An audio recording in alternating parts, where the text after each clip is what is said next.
elevate. They're stacking up losses, I'm handing them out, yeah, I had to go delegate. It feel like I'm floating, I'm lost in the moment, that's why I couldn't levitate. They never believed that I would really fly, I had to go demonstrate. I had to set them straight.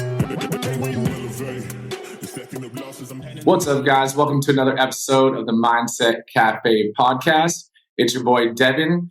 And like always, we're here to help you on your journey, whether it's personal development, whether it's becoming an entrepreneur, or if you're an entrepreneur facing struggles, or even in just relationships, right? Anything that you're overcoming, we have people to help give you their perspectives through their journeys. And today we have someone actually really, near and dear to my heart, my aunt, Tiffany Romero. She is not only a serial entrepreneur, she is also a mom, and I've got to see her journey firsthand to a degree, and I think that she has not only a journey that's going to help you, but also a wealth of knowledge. And to go alongside her, being a business owner and her being a mom, she does do keynote speaking at events and stuff like that, and she runs a team. So honestly, I'm excited for this. Thank you for coming on today, Tiff. I'm excited too. Thank you. So let's start off. Before Sway Group and before all of that we'll kind of get into, because right now you have the Sway Group, which is the influencer media marketing, as well as Tacoma, the summer camp, and those things. Where did your entrepreneurial journey kind of start?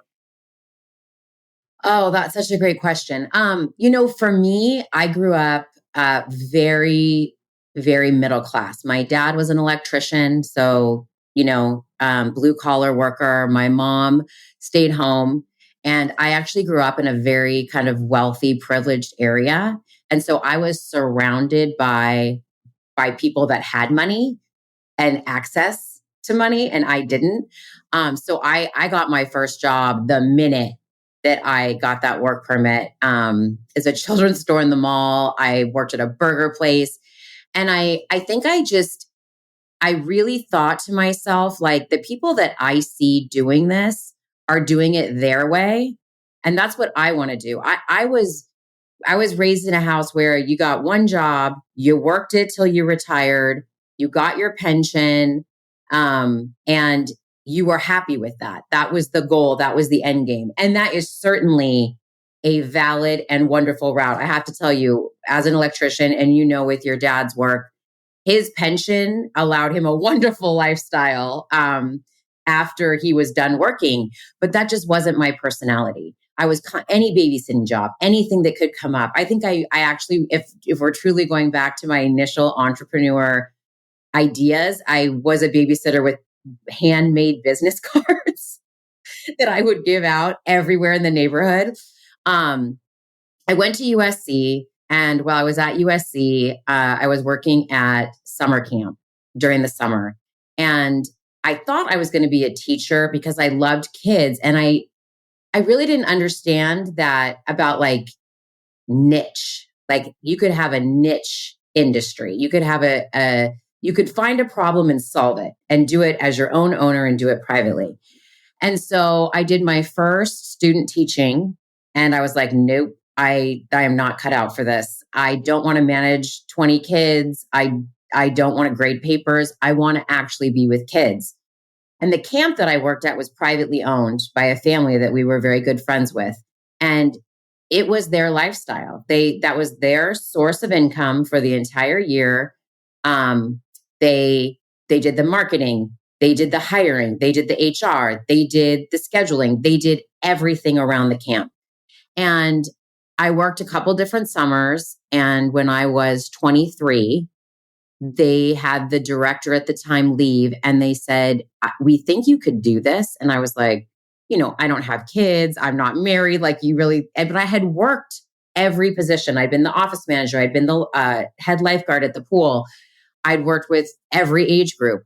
And so I said yes. And while, of course, they owned the camp, it was their business, their capital, they gave me so much trust and leeway that I quickly started to develop skills that didn't go along with my degree from history. That's what I ended up changing to at USC. So I had also worked a little bit as a manager for the Gap. I think at the time I was like the youngest assistant manager ever in the company. I think I was like 19.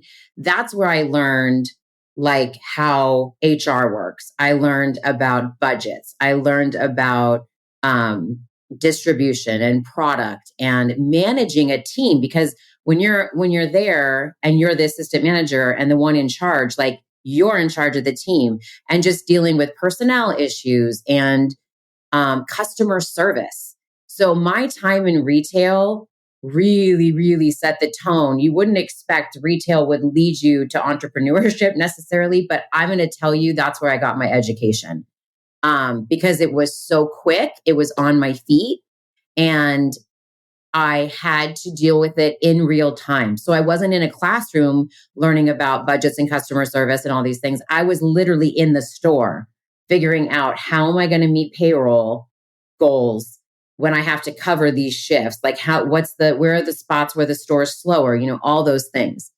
And so that turned into camp, and then camp turned into, its own business and me running it, and then, starting the blog. And by the time I started the blog, I was really thinking like an entrepreneur. I was really thinking, this is new. I don't know if you've read like Outliers by Malcolm Gladwell, but like the idea that to be in the right place at the right time with the 10,000 hours, right, of work.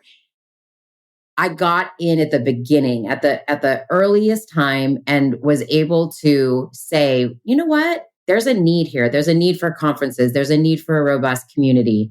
And then that has really led me to, a business that has 30 full-time employees on the Sway side. And at camp, we have about 100 seasonal employees. So it's been a fascinating journey. But the thing is, even the crappiest job I had was important for a skill that I now use every day.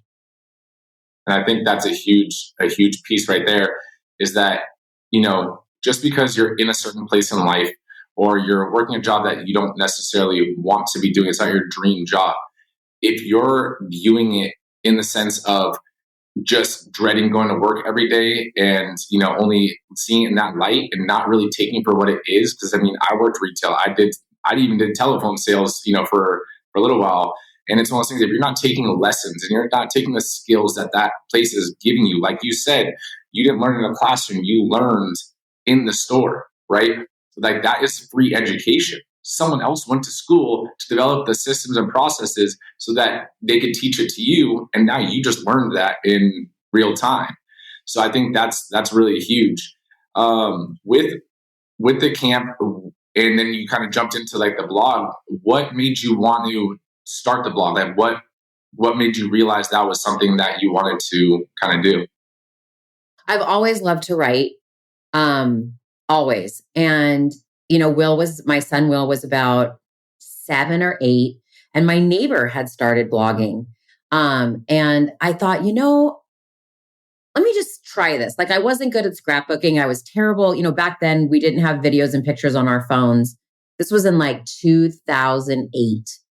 And I thought, this is free. It's a free platform at the time. You used blogger.com or something, literally. And I started writing these posts, and then I'm big on connection. Like I saw it as a means to connect with other moms who maybe didn't live down the street. Because as a working mom, I had a hard time meeting local moms because they were going to like yoga and then lunch. Well, I was working.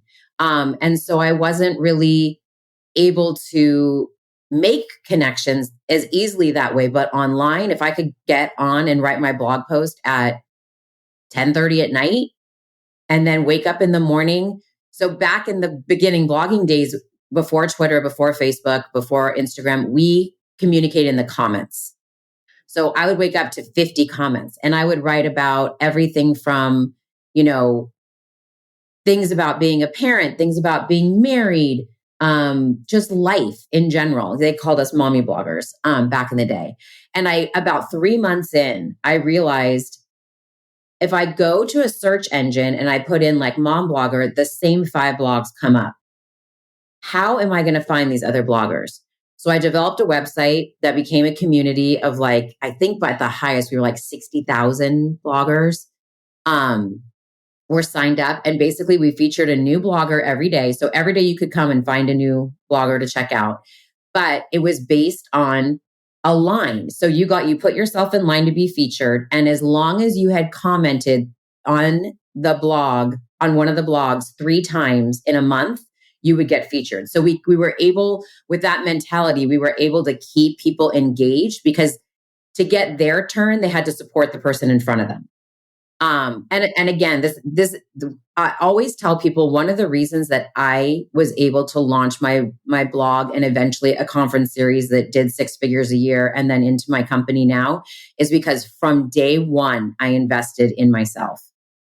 I started the blog with a prize package for summer that included like a digital camera, a bounce house, like all these things to keep you and your kids busy. I think it cost me like $500. But that got me the first probably 2,000 people in the first week. So I didn't have to start off slow with like word of mouth. I thought, you know what, I'm going to spend the money. I got it professionally designed. Like I really went in. And at the time, this was like 15 years ago. Yeah. Women were still a lot of like suburban moms. They weren't in the mindset of that they could take money from the family and put it towards something that was just for them. And that is really where my conference series and my most popular talks and my most popular keynotes really came from, is being an entrepreneur and being a woman is very different in most situations than being an entrepreneur and being male.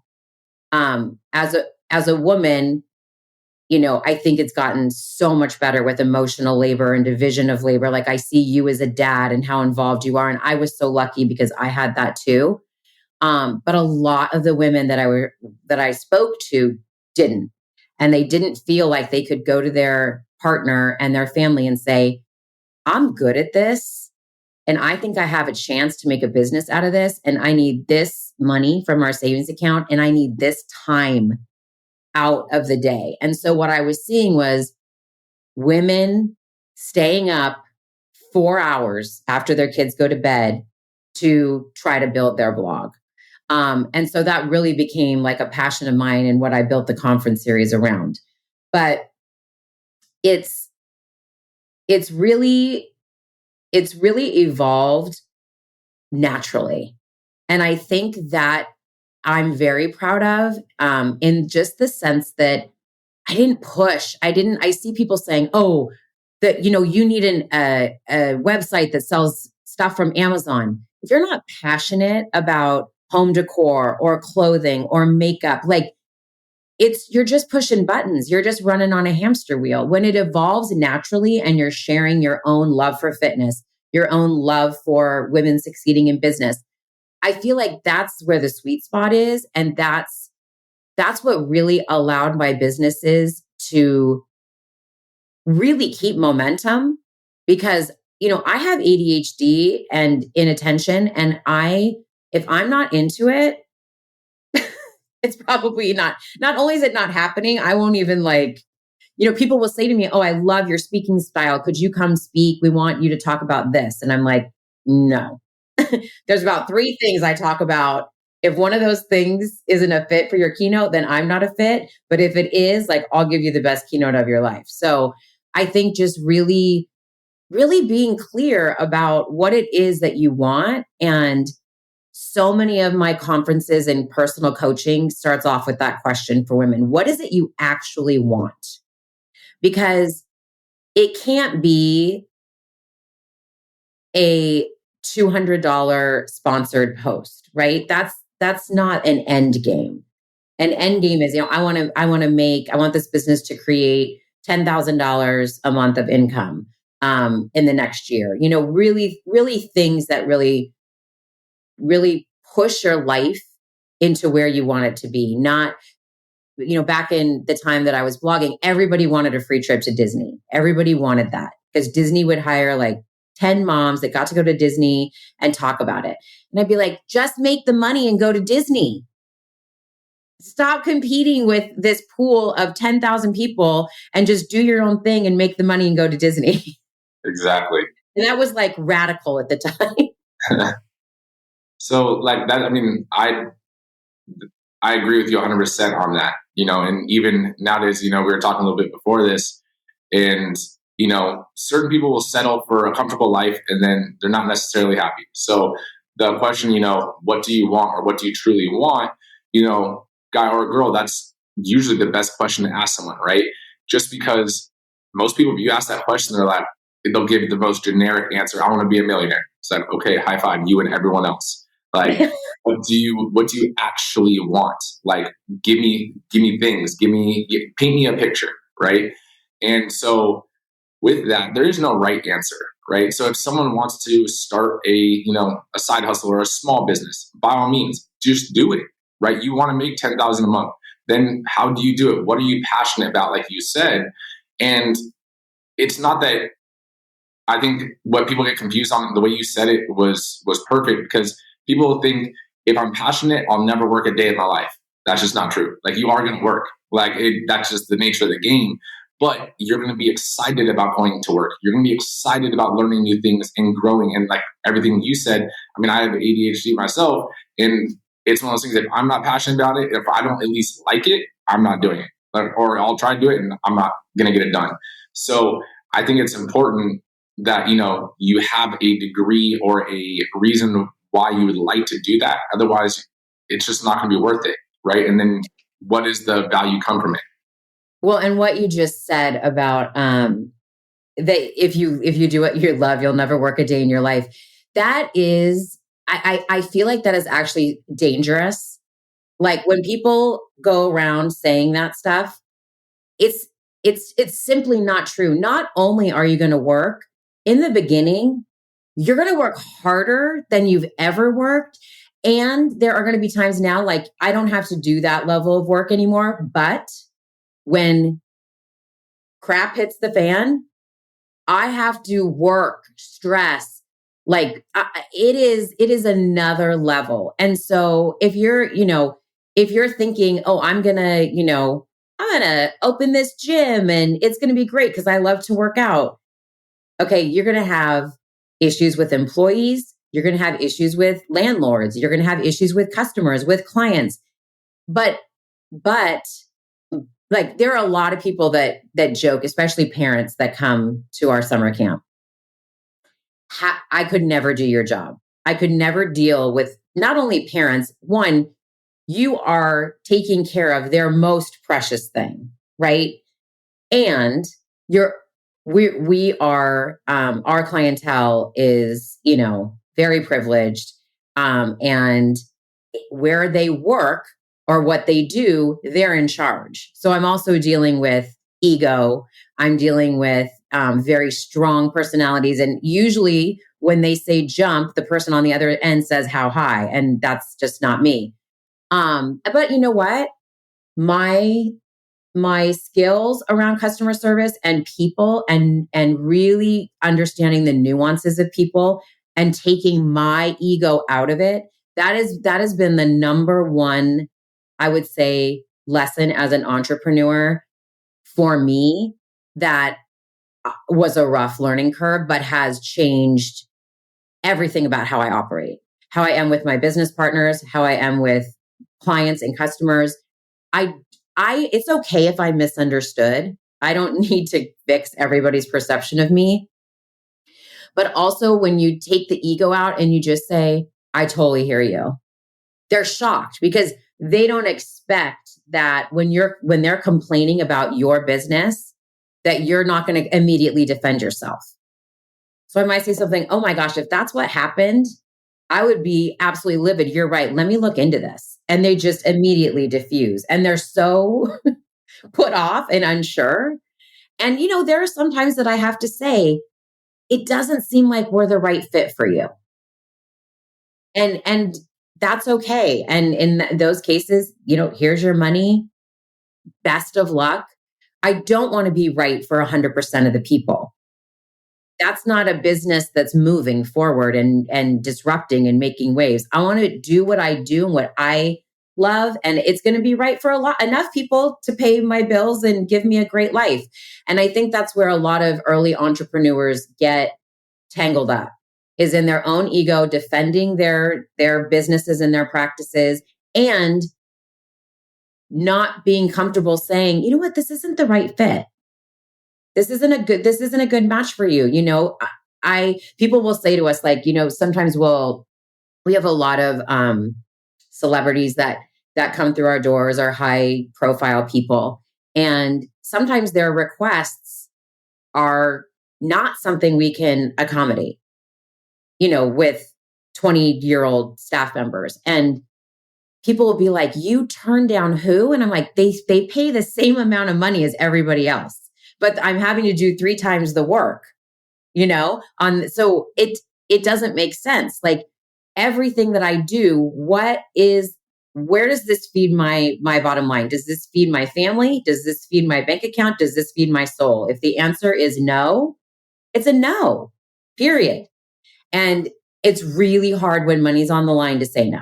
It's really hard, but it will pay off in the long run, because the more specific you get about who you are and what you offer, the more raving, loyal fans you have who fit that, who match that. No, I agree 100%, both on the fact of, rewinding to when you said, people that are quitting their 9 to 5 to think that all of a sudden you don't have a time clock. In the early days, like, their 24 hours is your new time clock, like, welcome to the team. But I agree. And it's a lesson I think I've learned over my career, as well, from personal training. And now even with the franchise system, I still have that same mindset of how you said, like, I don't want to be 100%, the right fit for everyone. So even though we're in the early stages of franchising, I've already turned away people and be like, look, I don't think our franchise is the right system for you. And it's crazy because the numbers that we're talking on bigger scales, and it's just turning down money now on something like that, you're also saving yourself 10 years, in my case, 10 years of headaches. And it's like, what do you value more? Right. And then for yourself, for like the camp, let's say, you're turning down a parent, that's a whole summer. You don't have to deal with a headache or whatever. For your, influencer marketing thing, all of a sudden, if you have clients that are, going way above and beyond, and they're already creating issues before the project's even started, how do you think the project is going to go? And then your other clients are going to see how, one, you respond to that client, and you're going to get frustrated. So they're going to see you frustrated. And then that's not going to rub them the right way, as well as those clients aren't going to refer other people to someone that's frustrated. So by tailoring down, like you said, your niche, you've made it like an important part so that everyone that is part of your team or your clientele are raving fans, and they're referring people because the community is so tight knit. And you're not just like, I'll take everyone's money. It's like, to your point, it will cost you money. It will cost you money in time, in your employees' morale. Because if you have a terrible client that is affecting your employees who are punching a clock and who aren't doing this for, down the line wealth, it's gonna wear on them. And then they feel like that you aren't sticking up to what, or living up to what you said the culture was going to be at work.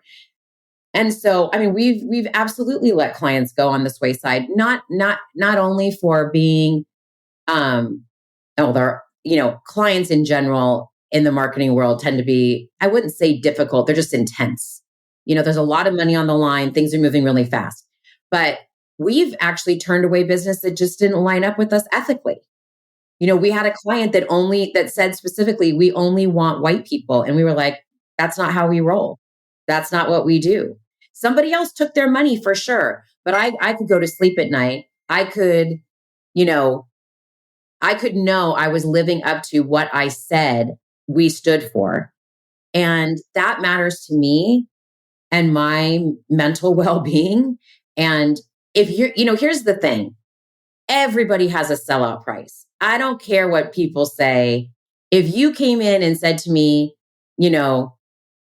put something wildly inappropriate up on Sway's website, or, you're going to do this crazy campaign. If it's money where I don't need a reputation anymore, I'm taking it. Okay. But I see people sell out for so much less. If you're truly going to sell out and be done and your reputation is shot, it better be money where you never have to open that computer again, that you don't have to use your good name to get a job again. And if you don't know that and you walk around with, I'd never sell out. Okay, that's one, you might miss a really good opportunity to sell out. But two, like, you're selling out. Like, we had a program come through Sway. It was actually before Sway. It was when it was just Fran and I, and it was called Sits Girls. $10,000 campaign. That was unheard of money. But they wanted us to collect information from people, like, not really super honestly. This was like before there was a lot of rules around that. And we turned that money down because I said, if our reputation can be sold for $10,000, like, who are we? Now, give me a couple mil and we might have a different conversation, as long as I'm not breaking any laws. But, people, they don't think through what, like you said, that 10 years, right?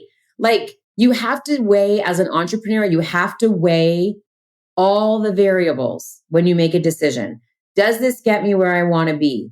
Does this allow me to live the lifestyle I've committed to?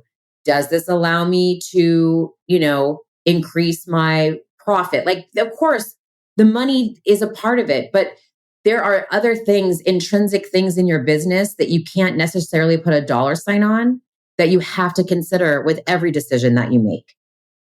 Right. I mean, it kind of goes into like the idea of don't make a long-term decision for a short-term fix. Yes. Like, you gotta, as entrepreneurs especially, like, we do a lot of things on the go and on our feet. And there's sometimes it is a quick decision, but sometimes you have to realize you can take a step back at any given point and realize that if it's going to be that big of a decision, should it be made right then and there? Like, so just because you're an entrepreneur, just because you're a business owner, doesn't need, you need to be rapid fire on everything, right? Analyze, Right. really focus on it. But yeah, I agree with you. There's been, even this early in the stage of the franchise, we've already got some offers on some growth movement that I just didn't want to do because it's just a weird angle. And I don't think it would stick to our company core values and my core values, just like you were saying. With Sway and I'm assuming the other companies as well, do you guys have like core values that you guys run everything by? We do. I wanted to say something really quick about what you said about decisions, because that's been, this last year, one of my professional goals, because I do set them for myself. I hate the word goals, but I would say more like a focus or an intention. One of my professional intentions, that's a much better word, is I was listening to a TED Talk, I think it was, and the speaker said, don't make a decision you don't have to make. And I was just like, it was like, even all these years in, like almost 50 years into life, I'm a reactor. And my number one strength in Clifton Strengths is strategy. So if you say something to me, I'm immediately sorting for the strategy of where to go next. Like, it's how my brain operates. And to pause for that moment, or just say, do I have to really decide on this right now? Let's get some more information. I'm such a bit, even with parenting, with my relationship with my husband, my relationship with other people, like, am I making a decision about this? I don't think I have enough information to come to this judgment or this decision about this situation or this person. And that's like the best advice for someone like me who's impulsive and reactionary, is you don't actually have to decide this right now. And I'll say that to myself. Like, you don't have to decide this right now. Let it sit. We have, core values around, being agile and diverse and promoting women's voices is a big one for Sway. For me, I like to take decisions and say to myself or to the team, does this get us where we want to be? Like, is this on, if we want to be at this amount of dollars and this amount of profit? Because that's the other thing. So many times entrepreneurs only look at dollars in the sense of gross. They don't look at their profit margin. And so many decisions are not thought through looking at, okay, how much money am I actually keeping? When I say, if I say yes to $1 million project, but it cost me $999,000 to make it happen, that's not a great business decision. Sure, my bottom, my gross will show $1 million, but my bottom line is going to show $1,000. Like, that just doesn't make sense. And so taking that time to really think through things and say, what does this cost us emotionally? What does this cost us personally and work time? Because every minute that I'm away from my family is a cost. It's a cost to them and a cost to me. So what are these costs? I recently restructured Tacoma and made some changes after COVID. It's a smaller program now and we make less money. But because it's a smaller program, we have so much more time and so much less stress and liability. We took out transportation, which was a huge liability.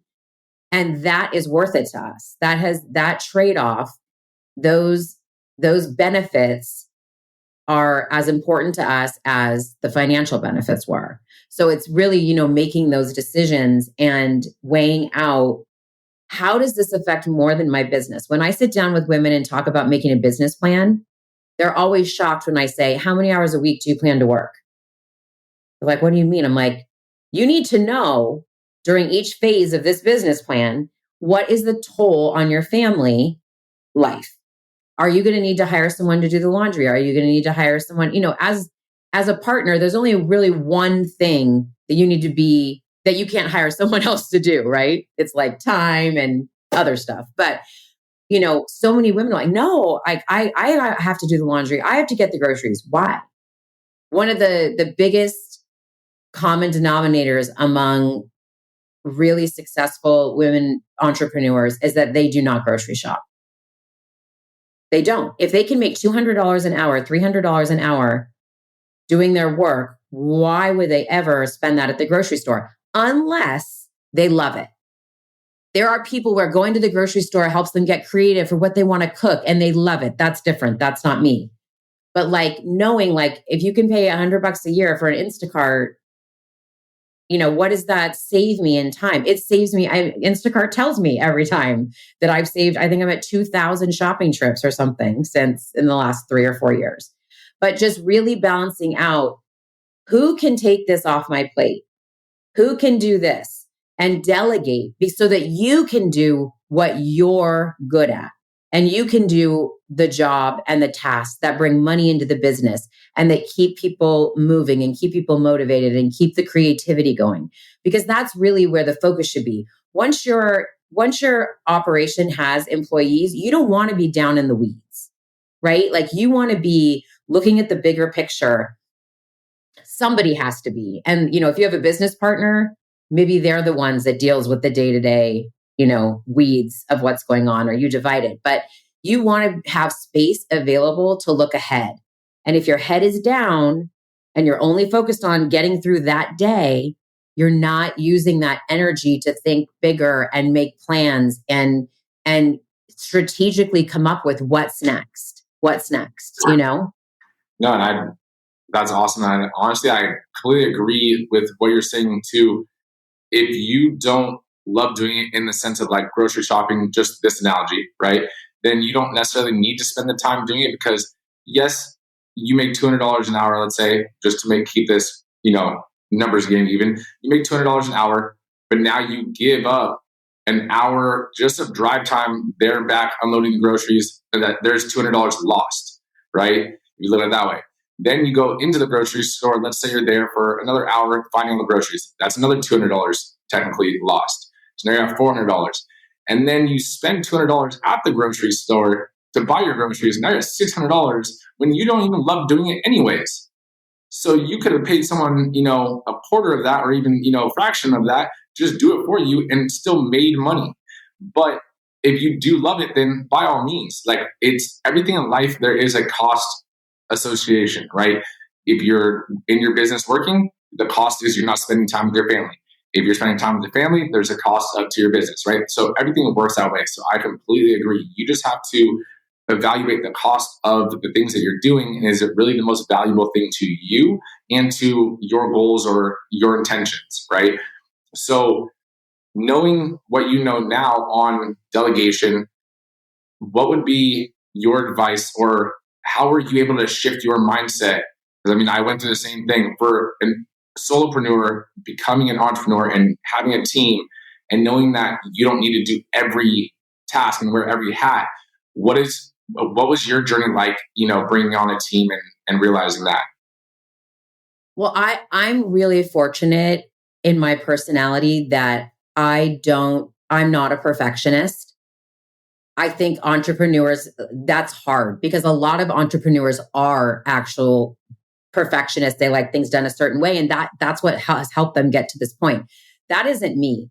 So I just want to go in saying that because I know that some people listening might be like, oh my God, I could never. So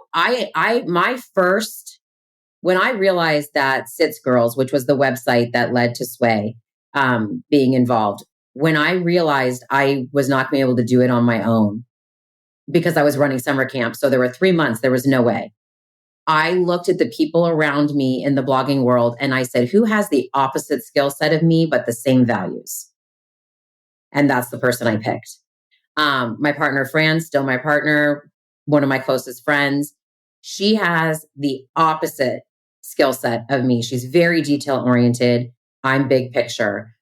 She's, there's not a dish left in her sink at night. I could care less if I go to bed with the dishes done, but I live with Scott Romero, so he can't go to bed with the dishes in the sink.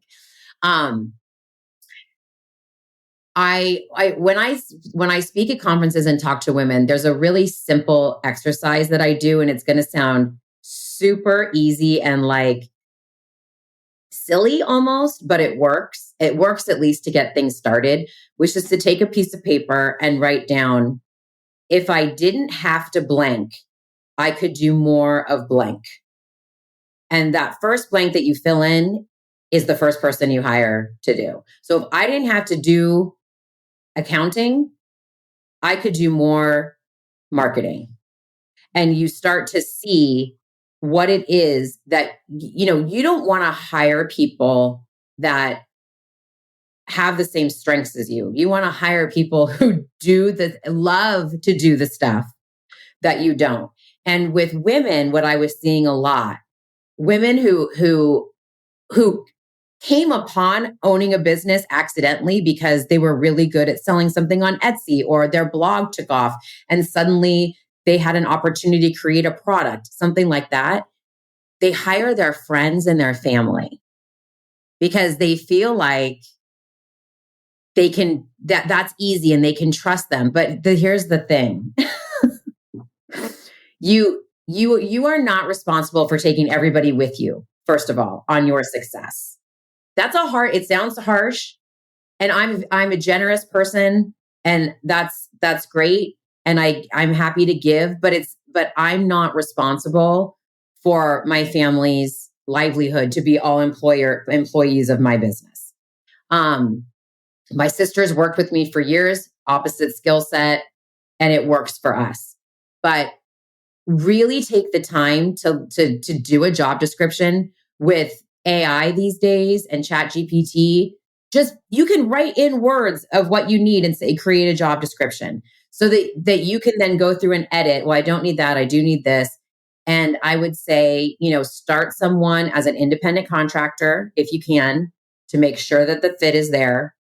And then you can see, okay, am I in a place to actually make this person an employee? Because there's a lot that goes along with having actual employees versus independent contractors that you need to be ready for and able to do where their taxes and accounting and, all that. But to really nail down, not just I need help, What do you need help with? Because the first person you hire might be a babysitter so that you can actually get some extra work done when they're not at school. The first person you hire might be, someone who comes in and cleans your house because that's time that you need back. But then when you get to a brick and mortar establishment like you have, your needs change and you have to figure out, okay, what time of day do I need these people to cover? What skill set do they need to have? What do they need to be able to do? Like, do they need to be able to lift 50 pounds? Do they, you need to have all these things figured out. We have a zero tolerance for gossip at camp. You can actually be terminated for gossiping. And people are like, how can you do that? That's not legal. I'm like, it actually is because it's laid out in our job description and it's part of our employee handbook. And so the people that in the interview, when it comes up, when those people say, that's not even possible. Well, it's obviously not for you. So you're not a good fit for our culture, right? But the people who are like, oh my God, like there's nobody talks crap about other people and this place sounds amazing. Those are the people that are a really good fit. And I want to touch on something you said because I've heard that before, not with our company, but like over the years, people getting upset because, someone got fired for this or that. And it's like, depending on what the job description is, and if it in your terms, it says, you're a no gossip company and you just didn't follow the rules, well, guess what? You're a rule breaker. You don't fit the circle. But even in most states, if you really look at it, most states employment is at will. At will, yeah.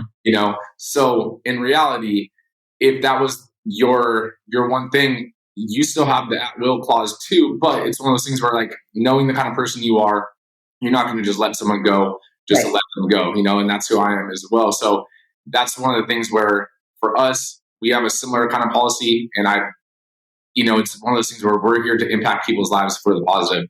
So if you're not impacting someone's life in the positive and you're acting negative, you start to go against the company core values and who we want just around us. Like if I can't see you at a family barbecue or something like that, like we just don't hire you. Like if I can't, that's just how it is. Mm-hmm.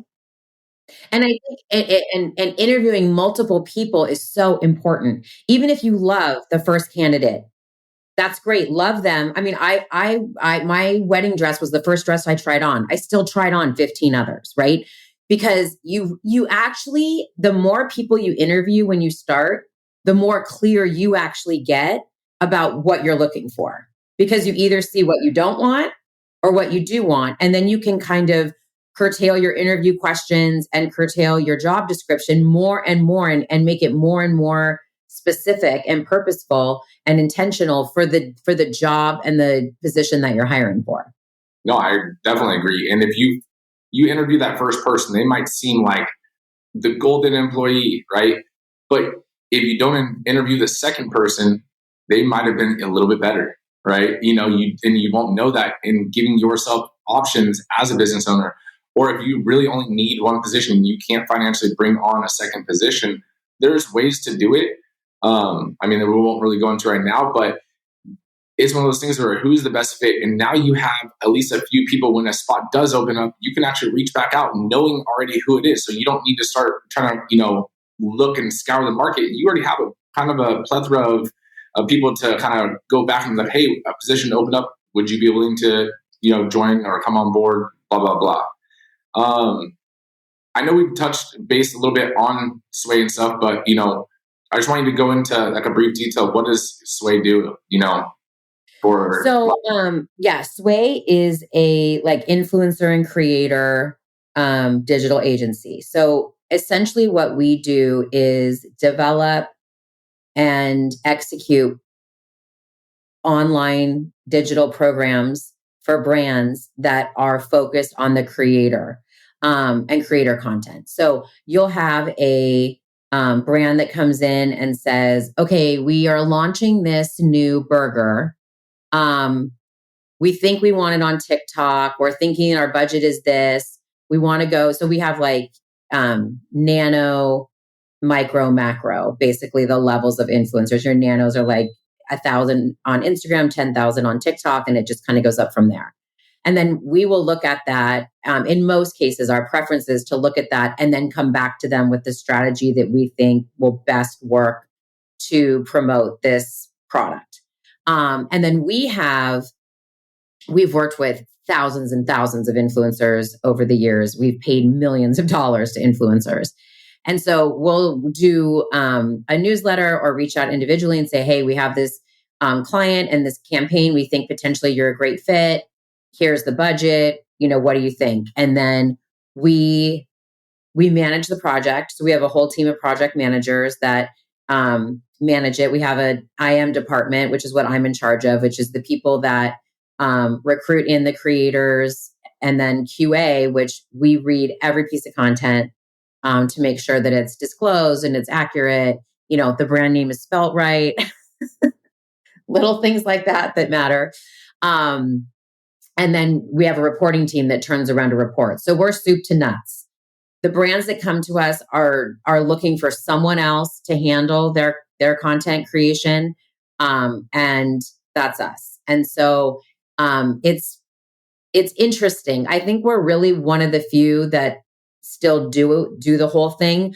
A lot of other agencies have maybe like a database that you would go into as a business owner, and you would find, the 5 creators that you want, and then you would handle working with them, and then the platform often handles the payment for you. So it's been an interesting ride for sure, and things have changed. So we started with blogs, and then Facebook was big. So it was creators on Facebook. Then Facebook became pay to play. It was all ads. You had to put money behind anything to get it seen. Then came Instagram. The Instagram algorithm, it's impossible. Like, it's just so difficult. So you had all these creators essentially buying followers, while not realizing that there's software where I can look at your Instagram account. I can see what countries your followers come from. I can see your engagement rate. So I see, when I talk to entrepreneurs that are running smaller businesses, they'll be like, oh no, I got this person that has 200,000. I'm like, what's their engagement rate? Where is their audience located? Because you need to know those things. And why are you paying a $200,000, creator their rate when it's really only reaching literally 500 people that are potential customers for you? So it's being really smart about that. And we, definitely paid a lot of attention to that. But it's been wild. So now TikTok, I would say our campaigns that are either a combination of Instagram and TikTok or 100% TikTok. Interesting. And I'm a huge fan. The algorithm of TikTok, it's a masterpiece. That's crazy. It is. Honestly, your journey from Gap assistant, youngest, or unofficially the youngest Gap assistant manager, to now running a 7-figure, I think since last time we talked about 7-figure, social media marketing company or influencer marketing company.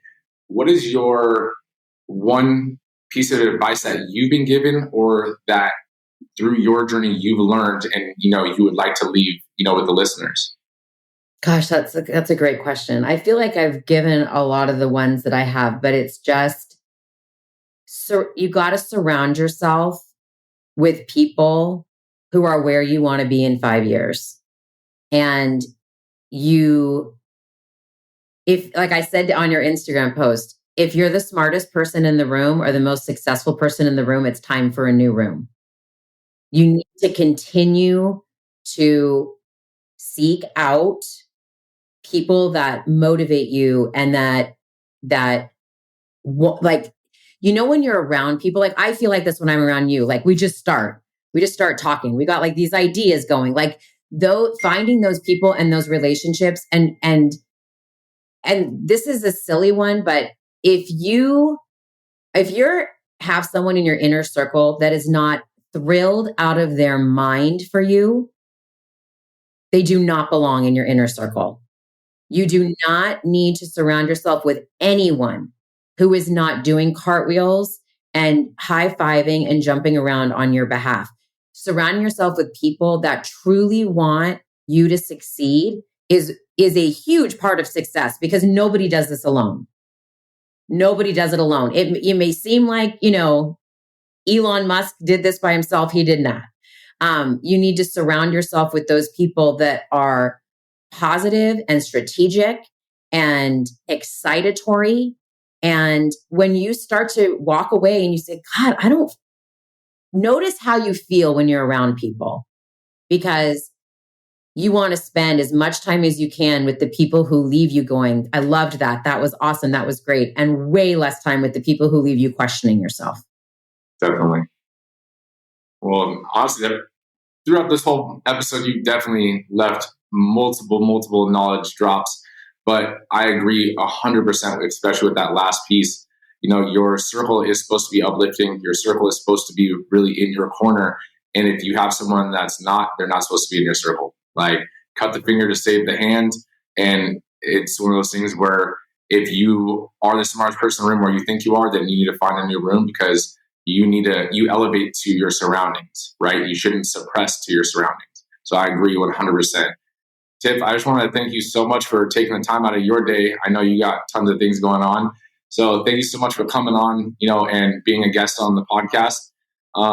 And for the listeners, if you got something from this episode, which I know you did, please leave a rating and make sure you share it with a friend. Tiff, we'll definitely see you soon. Thank you so much.